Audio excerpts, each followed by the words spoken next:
Hello hello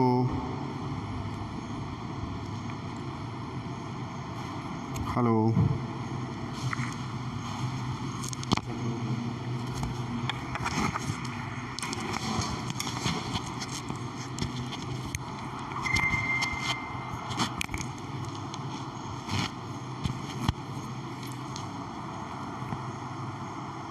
hello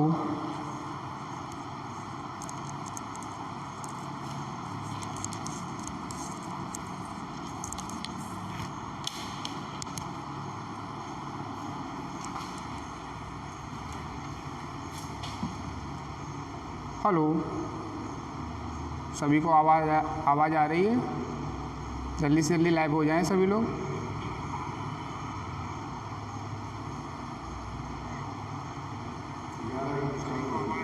हाँ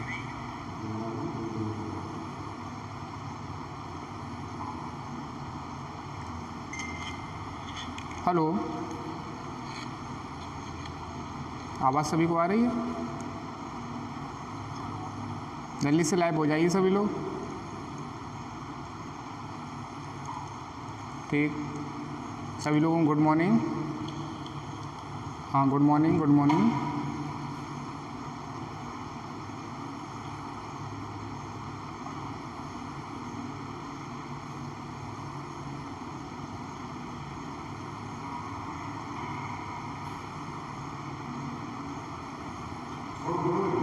हाँ सभी लोगों को गुड मॉर्निंग, जल्दी से लाइव हो जाइए। Good morning.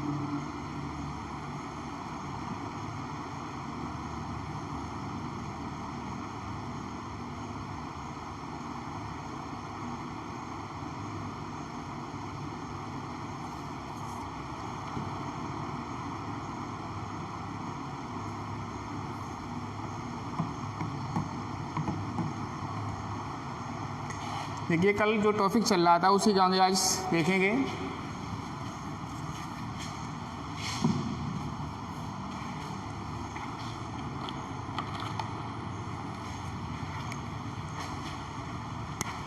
देखते हैं आज 1 अक्टूबर है।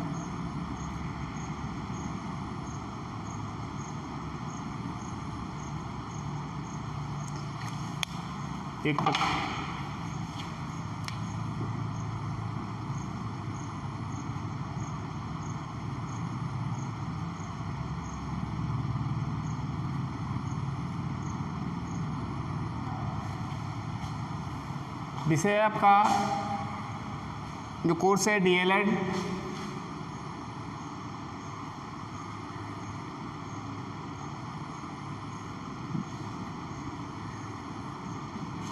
द्वितीय सेमेस्टर।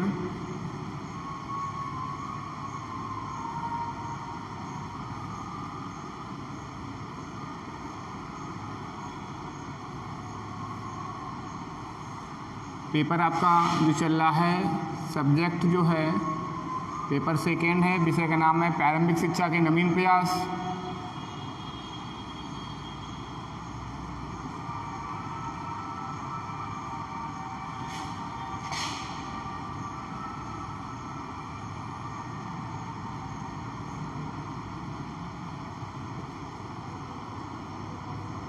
नवीन प्रयास पेपर आपका सेकेंड।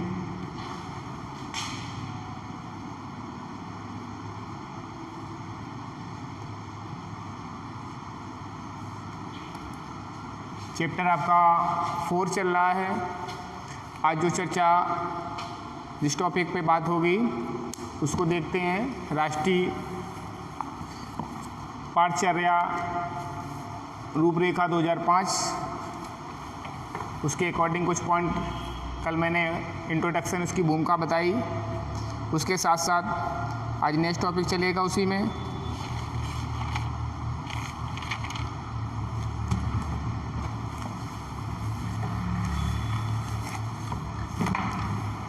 कल आपको टॉपिक 2-3 पॉइंट बताए दिए।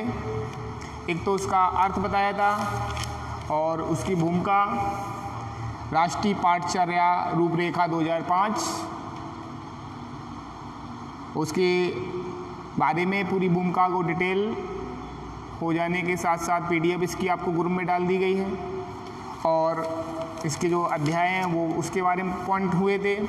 कुछ मैंने पाठचर्या का अर्थ एवं ढांचा, इसके अकॉर्डिंग कुछ प्रश्नों पर चर्चा हुई थी और एक पॉइंट आपका इसमें और हुआ था राष्ट्रीय पाठचर्या रूपरेखा के उद्देश्य। ये उद्देश्य 4-5 पॉइंट मैंने बता दिए थे और शेष पॉइंट आज कंप्लीट कर रहे हैं। आज राष्ट्रीय पाठचर्या रूपरेखा 2005 की जो आवश्यकता है उन पॉइंटों पर चर्चा होगी। उसके साथ साथ इसके प्रमुख बिंदु क्या हैं और इसके आदर्श शिक्षक के गुण, इन 4-5 टॉपिक पे आज चर्चा होगी।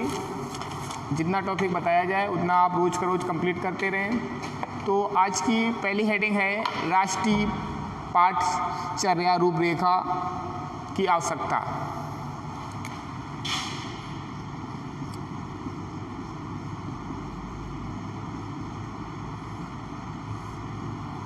राष्ट्रीय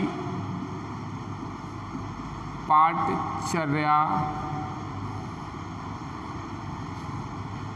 रूपरेखा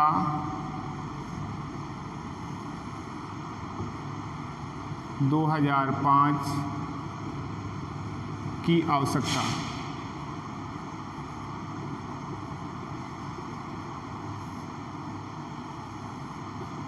ये हेडिंग है, इसमें कुछ पॉइंट आएंगे, उन पे चर्चा होगी। बेसिक पॉइंट हैं।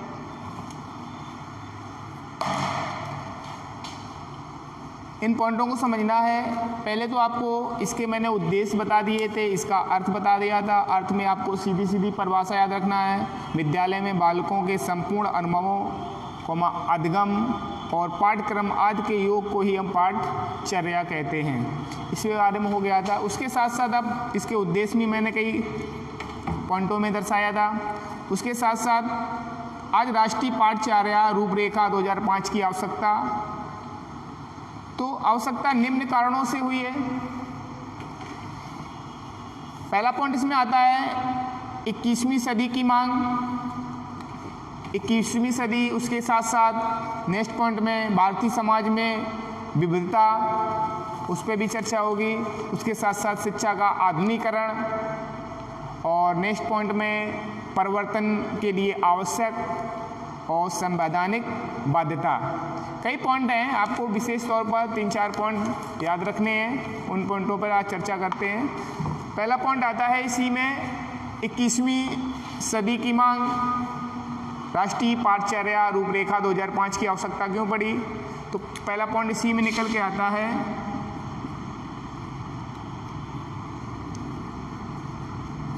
21वीं सदी की मांग। इसमें आपको कैसे लिखना है उस पर आज चर्चा हो रही है।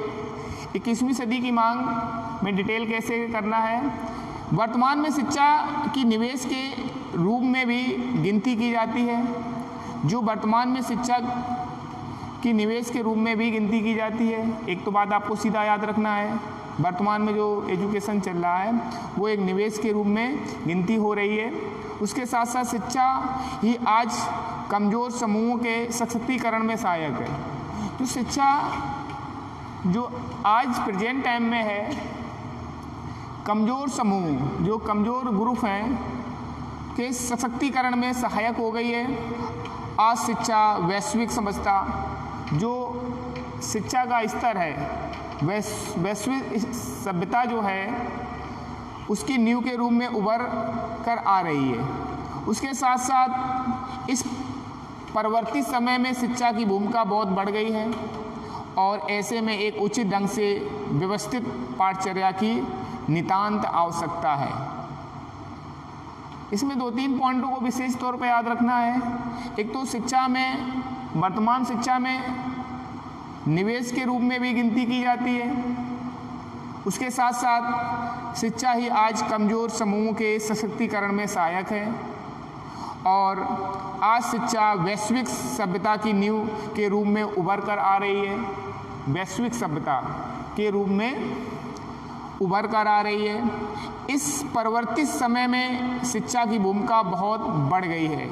जो प्रेजेंट टाइम में समय चल रहा है उसमें शिक्षा की भूमिका बहुत अधिक हो गई है, बढ़ गई है जिसे कह सकते हैं। ऐसे में एक उचित ढंग से व्यवस्थित पाठचर्या की नितांत आवश्यकता है, क्योंकि पाठचर्या की नितांत आवश्यकता तो ये 21वीं सदी की मांग के अकॉर्डिंग 2-3 लाइनों में आप आसानी से लिख सकते हैं। एक तो वर्तमान में शिक्षा के निवेश की रूप में गिनती होना, उसके साथ साथ कमज़ोर समूहों के सशक्तिकरण में सहायक होना, और शिक्षा वैश्विक सभ्यता की नींव के रूप में उभर कर आना, और इसी में परिवर्तित समय में शिक्षा की भूमिका बहुत बढ़ गई है। ऐसे में उचित ढंग से व्यवस्थित पाठचर्या को नितांत आवश्यकता है। तो इतना इसमें 21वीं सदी की मांग में आपको लिखना है। उसके साथ साथ भारतीय समाज में विविधता, इसमें आपको कैसे लिखना है कि भारतीय समाज में विविधता। नेक्स्ट पॉइंट आता है भारतीय समाज में विविधता। इन पॉइंटों को विशेष याद रखना है, और तो अपनी लैंग्वेज के हिसाब से अपने वाक्य के अनुसार से थोड़ा कम ज़्यादा भी कर सकते हैं। तो भारतीय समाज में विविधता, क्योंकि हमारे भारतवर्ष में विभिन्न प्रकार के क्षेत्र हैं, क्षेत्र के साथ साथ भाषाएं और धर्म, आर्थिक स्थितियां और सामाजिक स्तर देखने को मिलते हैं। बहुत सिंपल भाषा में लिख सकते हैं भारतीय समाज में विविधता, जो हमारे भारतवर्ष में विभिन्न प्रकार के क्षेत्र, भाषाएं, धर्म, आर्थिक स्थितियां एवं सामाजिक स्तर देखने को मिलते हैं। ये आसानी से आप इतना पॉइंट लिख सकते हैं। और इसमें डाल सकते हैं जो हमारे समाज की समता के ऊपर प्रश्न उठाती है, इसलिए शिक्षक में उचित पाठचर्या की आवश्यकता है। क्योंकि शिक्षा में उचित पाठचर्या की आवश्यकता पड़ी, क्योंकि हमारे भारतवर्ष में कई क्षेत्रों में कई भाषाएं बोली जाती हैं, कई धर्म हैं और आर्थिक स्थितियां भी हैं, सामाजिक स्तर भी देखे जाते हैं। उसको सुलझाते हुए पाठचर्या में नितांत आवश्यकता पड़ी, इसलिए इसकी आवश्यकता को पॉइंट मान सकते हैं भारतीय समाज में विविधता। ये आसानी से आप लिख सकते हैं इसमें। उसके साथ साथ कुछ पॉइंट आपको शिक्षा का आधुनिकीकरण, इस पे भी आता है। नेक्स्ट पॉइंट में आप दूसरा पॉइंट याद रख सकते हैं,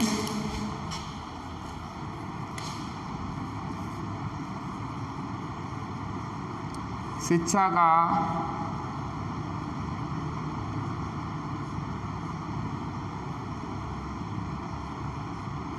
आधुनिकीकरण या आधुनिकीकरण कह सकते हैं। ये भी पॉइंट आपको याद रखना है, पूरा लिखना चाहे लिख सकते हैं।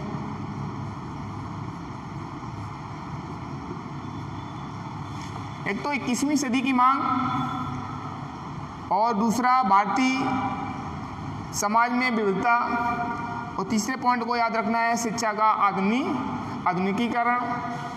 शिक्षा का आधुनिकीकरण, तो वर्तमान भारतीय जो वर्तमान में आधुनिकीकरण के युग में शिक्षा का आधुनिकीकरण हुआ है, उसकी भी नितांत आवश्यकता है। इसके लिए शिक्षा की पाठचर्या का ढांचा अनुकूल होना चाहिए या आवश्यक है। तो इस पॉइंटों को विशेष तौर पर याद रखना है, जैसे वर्तमान आधुनिकी के युग में शिक्षा के आधुनिकीकरण की भी नितांत आवश्यकता पड़ी या आवश्यकता है, एवं इसके लिए शिक्षा की पाठचर्या का ढांचा अनुकूल होना आवश्यक है, क्योंकि आधुनिक युग के अकॉर्डिंग शिक्षा को भी परिवर्तित करना है, पाठचर्या में भी सम्मिलित करना है, इसलिए इसको आधुनिकीकरण से जोड़ा जा सकता है। इसलिए पॉइंट आता है शिक्षा का आधुनिकीकरण। तो अंत इसमें विशेष तौर पर 1-2 लाइनों में आप लिख सकते हैं, वर्तमान आधुनिकी के युग में शिक्षा के आधुनिकीकरण की भी नितांत आवश्यकता है या आवश्यकता है। उसके साथ साथ एवं इसके लिए शिक्षा की पाठचर्या का ढांचा अनुकूल होना आवश्यक है। इतना पॉइंट आपको आसानी से डाल सकना, नहीं तो सिर्फ पॉइंटों को विशेष याद रखना है, कुछ पॉइंटों में एक एक दो लाइनों को दर्शा देना है। उसके बाद में नेक्स्ट पॉइंट आता है परिवर्तन के लिए आवश्यक, जो परिवर्तन होना चाहिए पाठचर्या के, राष्ट्रीय पाठचर्या रूपरेखा 2005 की आवश्यकता के अनुसार। तो पहला पॉइंट बता दिया, दूसरा, तीसरा, इसके बाद चौथा पॉइंट आता है परिवर्तन के लिए आवश्यकता, ये आवश्यक।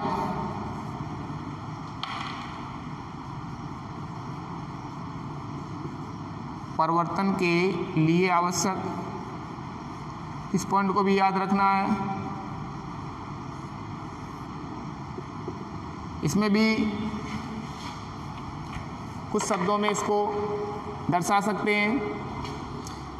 पाठचर्या में परिवर्तन आवश्यक है, क्योंकि परिवर्तन होता रहेगा तो शिक्षा का स्तर कंटिन्यू विकसित होता रहेगा। तो पाठचर्या में परिवर्तन आवश्यक है। विभिन्न समूहों ने भी विचार विमर्श के दौरान शिक्षा की सापेक्षता के विषय में ध्यान केंद्रित किया है, अतः इसमें परिवर्तन की आवश्यकता है।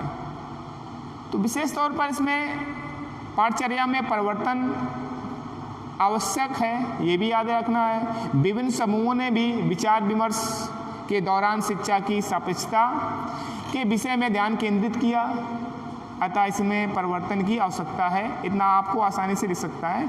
जो परिवर्तन हो रहे हैं उसके अकॉर्डिंग पाठचर्या में आवश्यकता पड़ेगी, इसलिए इसको इसमें जोड़ा जा सकता है। तो इस पॉइंट में आसानी से इतना लिख सकते हैं। इसकी पीडीएफ आप ग्रुप में डाली जाएगी, आसानी से उनको बार बार रिवीजन करके याद कर सकते हैं। और साथ साथ जो अगला पॉइंट आ सकता है पांचवा, इसको भी थोड़ा समझ लें। इन 4-5 पॉइंटों को याद रखना है। नेक्स्ट पॉइंट आता है संवैधानिक बाध्यता, इसको याद रखना है।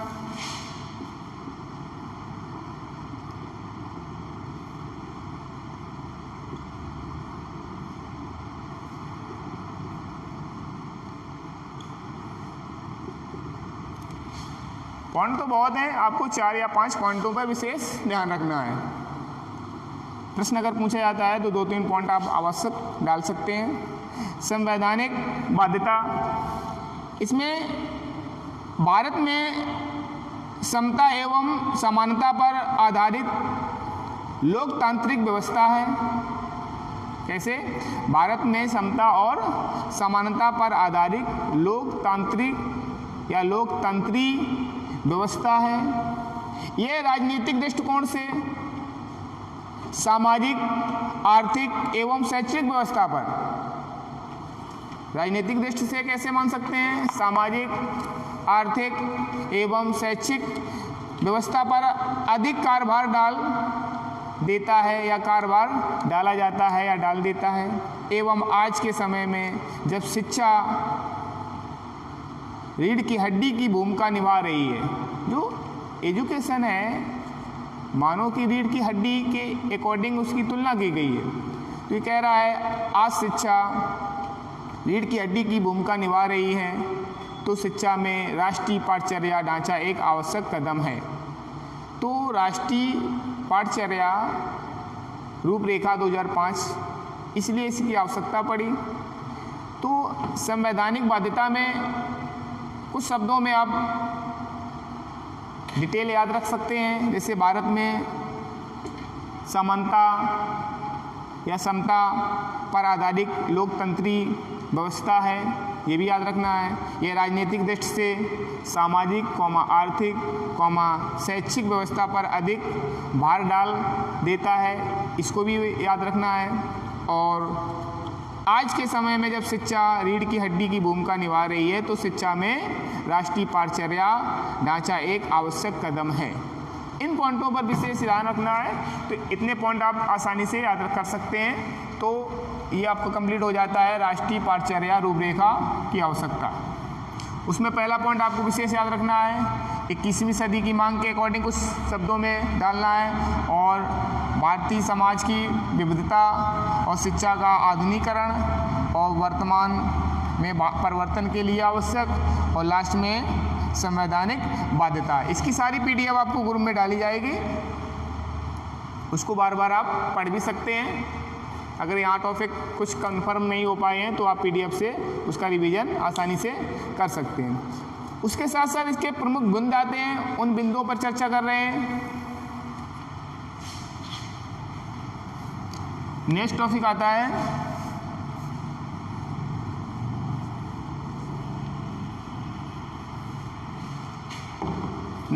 राष्ट्रीय पाठचर्या रूपरेखा की मुख्य बिंदु।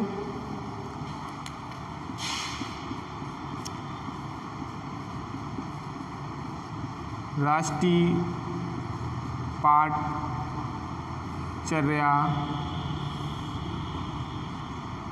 रूपरेखा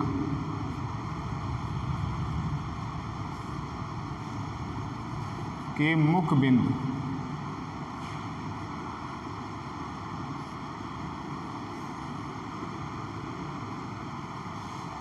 इसको देखेंगे, राष्ट्रीय पाठचर्या रूपरेखा के मुख्य बिंदु।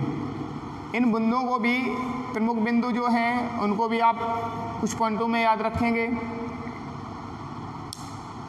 कैसे इसमें डिटेल लिखना है, जैसे राष्ट्रीय पाठचर्या शिक्षा को बोझ से मुक्त करने, जो राष्ट्रीय पाठचर्या है शिक्षा को बोझ से मुक्त करने एवं बालकों के सृजनात्मक विकास पर ध्यान केंद्रित करती है। जो बालक का डेवलपमेंट है कैसा होना चाहिए, सृजनात्मक, रचनात्मक के आधार पर। तो वही कह रहा है राष्ट्रीय पाठचर्या शिक्षा की जो बोझ के रूप में मुक्त करने का एक तो बात कही गई है, उसके साथ साथ बालकों के सृजनात्मक विकास पर ध्यान केंद्रित करती है। जो सृजनात्मक विकास बालक का होगा, रचनात्मक विकास बालक का होगा, तो शिक्षा का स्तर उतना ही ऊंचा बढ़ेगा, अच्छा होगा। और साथ साथ इस पाठचर्या में शिक्षा के साथ किताबी जो ज्ञान होता है उसको बाहर निकलकर समाज व समुदाय के साथ जोड़ने का प्रयास किया गया है। इसे पुस्तकी ज्ञान कहते हैं। उससे बाहर निकलकर समाज का ज्ञान, समुदाय से जोड़ने का प्रयास करना, ठीक। उसके साथ साथ पाठचर्या का विकास करने का प्रयास किया गया, जिससे बालकों के सृजनात्मक मौलिक चिंतन का विकास हो सके, सृजनात्मक विकास हो सके और मौलिक चिंतन, ये सारे पॉइंट निकल के आते हैं। क्योंकि बालक का जब सृजनात्मक विकास होगा तो समाज के प्रति, समुदाय के प्रति जोड़ने का प्रयास होगा। जो पुस्तकीय ज्ञान होता है उससे बाहर निकलकर बालक कुछ ना कुछ आगे शिक्षा के क्षेत्र में विकसित हो सकता है और अपने भविष्य को भी उज्जवल कर सकता है, देश को भी उज्जवल कर सकता है। ये पॉइंट इसके आसानी से बिंदुओं के रूप में आप दर्शा सकते हैं। इससे पहले पॉइंट में आप लिख सकते हैं व्यवस्थागत सुधार एवं परीक्षा प्रणाली, एग्जाम जो सिस्टम होता है, तो पहले पॉइंट में डाल सकते हैं व्यवस्थागत सुधार एवं परीक्षा प्रणाली। दूसरे पॉइंट में प्रमुख बिंदु दे सकते हैं बालकों का विकास एवं सीखना, जो बालकों का विकास एवं सीखने की बात हो गई है। उसके साथ साथ नेक्स्ट पॉइंट में विविध विषयों के विषय में विचार, भाषा, सामाजिक विज्ञान, जितने विषय आते हैं उसकी बात हो रही है। भाषा में आपकी भाषाएं हिंदी जिसे कहते हैं, इंग्लिश और भी क्षेत्रीय भाषाएं हैं, उन पे चर्चा भी हुई। सामाजिक विज्ञान, सोशल साइंस जो है, मैथमेटिक्स जिसे गणित कहते हैं, और कला, ड्राइंग्स और विज्ञान साइंस, ठीक है। स्वास्थ्य एवं शारीरिक शिक्षा, ठीक है, फिजिकल और हेल्थ की शिक्षा जो है उसके बारे में भी बात हो गई। तो विभिन्न विषयों के विषय में विचार, भाषा, सामाजिक विज्ञान, गणित, कला शिक्षण, विज्ञान, स्वास्थ्य एवं शारीरिक शिक्षा आदि, ये भी पॉइंट आप बना सकते हैं। उसके साथ साथ पाठचर्या का क्षेत्र एवं मूल्यांकन, जो पाठचर्या का क्षेत्र है उसका मूल्यांकन, ये प्रमुख बिंदु आता है।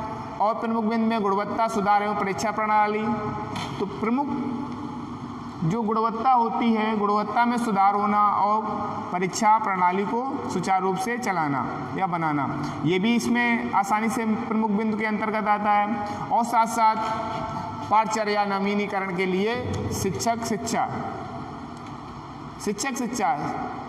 बालक के साथ साथ शिक्षक को भी गतिशील रहना चाहिए, क्योंकि जो परिवर्तन हो रहे हैं शिक्षा के क्षेत्र में समाज के प्रति, ठीक है, वो बालक को विकसित कराने में सहायता उपलब्ध हो सकती है। उसके साथ साथ परीक्षा सुधार, जो परीक्षा में कमियां हैं वो सुधार डाल सकते हैं। इन पॉइंटों पे विशेष याद रखना है। इसके पॉइंट कुछ अपने एक्सप्लेन के रूप में भी लिख सकते हैं। एक बार मैं इसमें रिपीट कर रहा प्रमुख बिंदु में या मुख्य बिंदु जो है इसके, तो कैसे आपको लिखना है। राष्ट्रीय पाठचर्या शिक्षा को बोझ से मुक्त करने एवं बालकों के सृजनात्मक विकास पर ध्यान केंद्रित करती है। इस पाठचर्या में शिक्षा को पुस्तकीय ज्ञान से बाहर निकालकर समाज व समुदाय के साथ जोड़ने का प्रयास किया गया और साथ ही साथ इस प्रकार की पाठचर्या का विकास करने का प्रयास किया गया जिससे बालकों को सृजनात्मक व मौलिक चिंतन का विकास हो सके और ज्ञान का प्रसार हो सके। इतना तो डिटेल लिख सकते हैं। कुछ पॉइंटों पे भी चर्चा याद रखना, जैसे व्यवस्था का सुधार एवं परीक्षा प्रणाली, बालकों का विकास या सीखना, ये पॉइंट याद रखना। विविध विषयों में विषय जो होते हैं, विचार, भाषा, सामाजिक विज्ञान, गणित, कला और साइंस जो है, और स्वास्थ्य और शारीरिक शिक्षा आदि, ये पॉइंट याद रखना है। पाठचर्या का क्षेत्र और मूल्यांकन, गुणवत्ता सुधार एवं परीक्षा प्रणाली, पाठचर्या नवीनीकरण के लिए शिक्षा और परीक्षा सुधार, इन पॉइंटों पर याद रखेंगे। इन पॉइंटों को याद रखना है। उसके साथ साथ एक पॉइंट और इसमें आता है, राष्ट्रीय पाठचर्या की रूपरेखा 2005 की अनुसार आदर्श शिक्षक के गुण। आदर्श शिक्षक के गुण क्या क्या होनी चाहिए, उन पॉइंटों को भी याद रखना है। तो हेडिंग के रूप में डाल सकते हैं, राष्ट्रीय पाठचर्या की रूपरेखा 2005 के अनुसार आदर्श शिक्षक के गुण।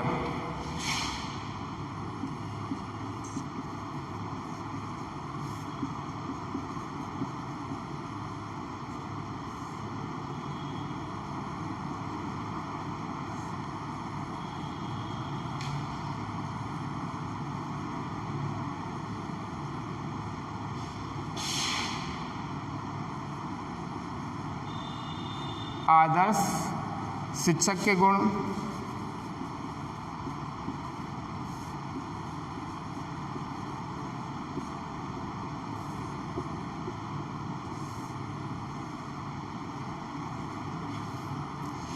इन पॉइंटों को याद रखना है। कैसे कैसे पॉइंट आसानी से आप याद कर सकते हैं, इन पॉइंटों पर चर्चा हो रही। तो आदर्श शिक्षक के गुण में एक तो शिक्षक, पहला पॉइंट में आसानी से लिख सकते हैं, शिक्षक गतिशील एवं निरंतर सीखने वाला हो। बहुत अच्छा पॉइंट है, शिक्षक गतिशील एवं निरंतर सीखने वाला हो, तभी आदर्श शिक्षक के गुण के अंतर्गत शिक्षक को मान सकते हैं।